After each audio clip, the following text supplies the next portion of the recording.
What's going on, everyone? This is Dr. Kenny, and here I'll be reacting to Tim Pool's video, Feminism Can Only Exist in a Secure Society. And I'm not going to react to the entire video. It's only going to be half of the video because that was the half of the segment that really took my attention and really solidified the thoughts that I had about feminism. So let's listen in on this video. You brought up a moment ago about bread and would any of this be happening if people were starving? And I'll say this. Feminism can only exist in a secured society. What do you guys think? Is that true? Let me know in the comment section before we go into the video. My thoughts on that is true, because to me, feminism is a first world problem type of thing. Because when in the early days in feminism, like around in the 1800s, when first wave feminism was starting to come about, all the feminists wanted was the right to vote, the opportunity to work, and I believe to be treated as equal as men. I think that was the claim, right?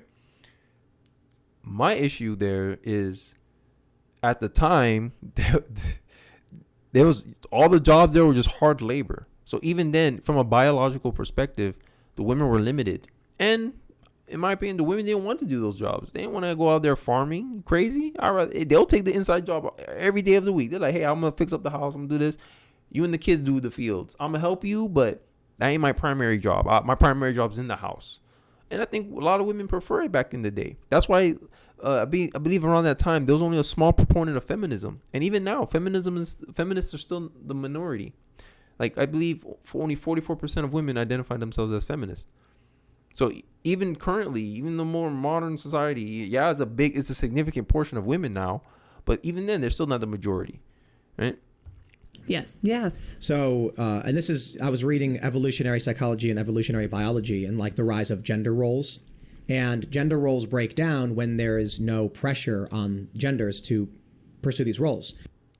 That's correct, because think about it. When everything's safe and there's no wartime, there's nothing. Women always talking. Feminists always have that bravado. Remember, I'm being memory told here, but remember when Trump was still in office and there was the talks that there could be a World War III, and how everyone was, all the women, oh, I'm not a feminist anymore. All the feminists were, oh, I'm a housewife. I'm be cooking in the kitchen. The jokes, yeah, because that's true. Right? You only have this false bravado. Oh, I could be just as capable as a man. Oh, I can do anything a man can do. But then when stuff hits the fan, oh, I'm just a woman. Put your little short hair in pigtails, and I'm just a woman. Bill Burr, I'm just a woman. Women and children first. Right? They want to pick and choose the privilege. There was a funny saying I heard about what feminists want for women. They want the privileges of being a woman, the rights of a man, and the accountability of a child. I found that funny, hilarious, because that's how they act. I don't think feminism was ever rooted in equality. I just believe it was just like, hey, women's rights. That's all it was. Women's rights. Women's rights equal, and then keep going for women's rights. Because the discrepancies between them, like right now, women graduate college more than men. Women graduate at a higher rate in college than men. You don't hear the feminists talking about how they need to start incentivizing men to go into colleges more or whatever. They're not. They're celebrating it. Yeah, it's about time. Yeah, like a revenge game. But the women of today never experienced what the women in the past did. And that the same thing. I'm consistent. 400 years ago, slavery happened. And the black people right now, I say, hey, none of y'all 400 years old. So why I want reparations? Same thing with the feminists now. They have these unrooted hatred for men. And for what? For a patriarchy that we never inflicted on you, that we never benefit from, right? Now you can make an argument that it's matriarchy now. Everything's centered around what the female wants. You see the corporations, they cater everything female worldview. You can't have anything masculine anymore. I'm just ranting now, but let's get back into this video. So in the early humans were struggling to survive era, the women are the most important thing. Mm-hmm. Every guy but one could die, and the society survives. If the women die, you're in serious trouble. So keeping the women safe within the community was important. This eventually turns into women just stay home, and men go out and work and do the dangerous jobs. Men go to war. Women run, And men still do that today, right? Like, who's the majority in the army? Men. Who do the dangerous jobs? Oil drilling, what else? Sewage, plumbing. It's still men. Women, but it's now there's other jobs now that's more cushier, the status jobs, right? When feminists come up with the gender pay gap, they always mention the CEO. I'm like, yo, what you talking about?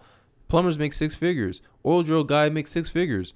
You worrying about these dudes, but you worrying about the top of the top guy, that most men won't be anyway. They're like the top 1% of the 1%, and you want to focus on that. Oh, all of them are men. They're only 1% of them. What do you expect? There's going to be a disparity there. You want to live 86 hours of your life working for that position? That's a bad trade. That don't even sound like a good trade-off for me. Unless it's my business, then I don't care about putting the hours in because I can control the time. But to work for another company or another entity to get to that level, that's a lot of time investment that you have to put in. And I think women don't understand that. They just think men get to these positions just because they're men. I think that's projection, honestly, because women, they get into clubs for free because they're just women. They think that's how a job is for men. Oh, you're a man? Here, I'll give you the money. Oh, I'll give you a 50% more money than this person over here. No, men fight for that. Men are more likely to negotiate. When you get your first offer, a man's more likely to be like, I want 5% more, 10% more, 15% more. A woman's more likely to just take the first offer she gets, and that's why that plays a part into the pay gap. But let me stop explaining myself. We're trying to react to this video. The house and stuff. But once there's no more war, once there's no bears, once there's no direct threat, there's nothing. There's no danger. So the women are not in danger to leave and go out and start, being a part of society. So this is not me saying that gender roles are good or prescribing any moral positive or negative. I'm saying this is literally what the literature I was reading says. And so the issue then is today we're so fat. We're so happy. We're so... Speak for yourself. Well, I mean... Yeah, they are. They're fat. I mean... I'm not even happy. Figuratively. I mean, well, look. Our borders used to be secure. They're not now.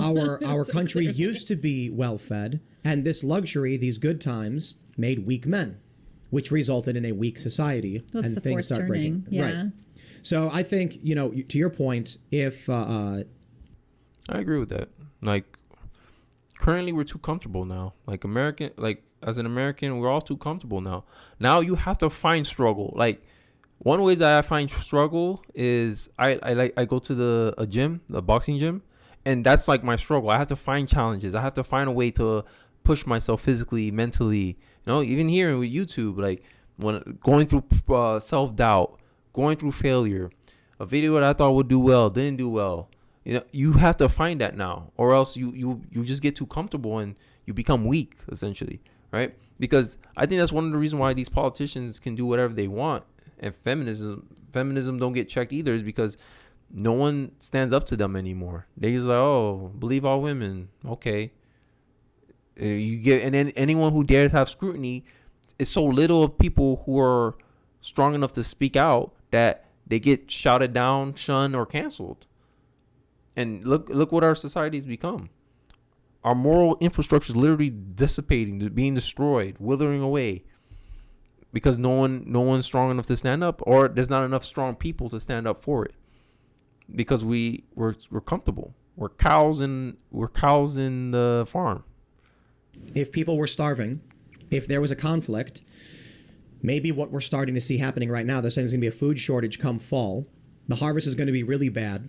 They're telling farmers to stop farming, which is the craziest thing, and now they're rioting over it and shooting at farmers. Right. That is nuts. People are going to be starving, and maybe it is like some kind of inevitability.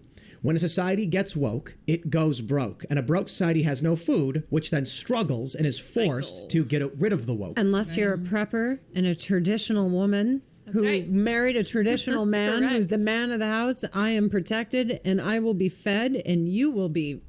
We're good out here. Do you guys think there will be an emperor in America, like that the republic will fall and an empire will form? No. Something is always formed, always. But I want to say, you said morally you didn't want to talk about like traditional relationships. I used to be one of those, I'm a feminist, I want to wear the pants. I was miserable. This reminds me of my wife's feminist friend.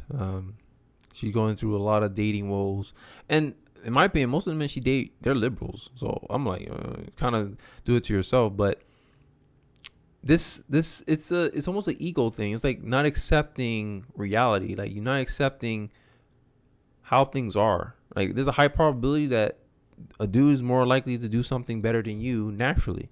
Now you can kill yourself to be half as good as him, maybe just as good as him, but it takes a lot more out of you than it takes out of him.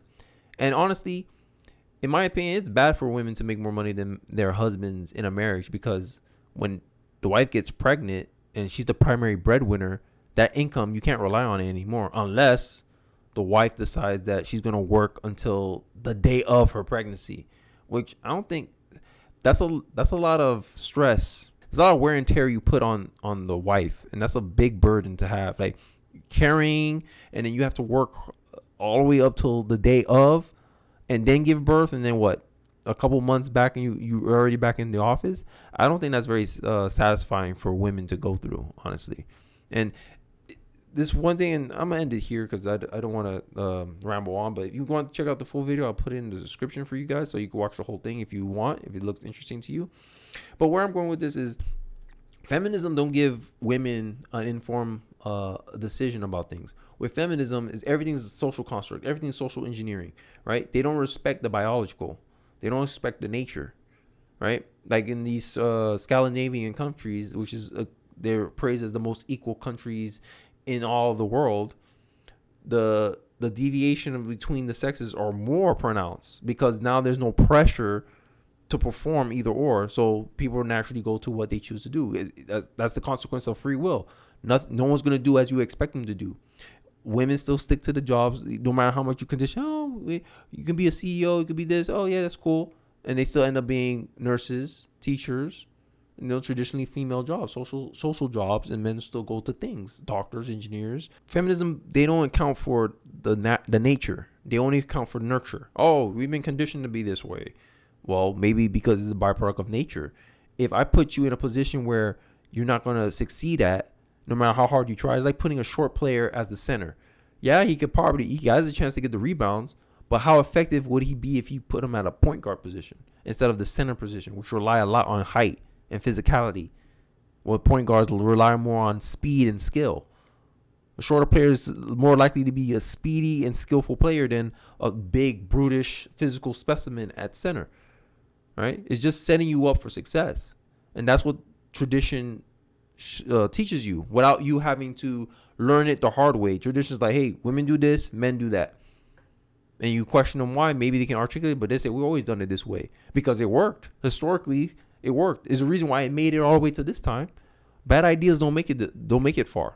Well, let me guys know what you think about this video. What you guys think about feminism as a whole. You think good thing, bad thing, disagree, nuanced take? I want to hear it all. Let me know what you guys think, and I'll see you guys on the next one. Don't forget to comment, like, and subscribe.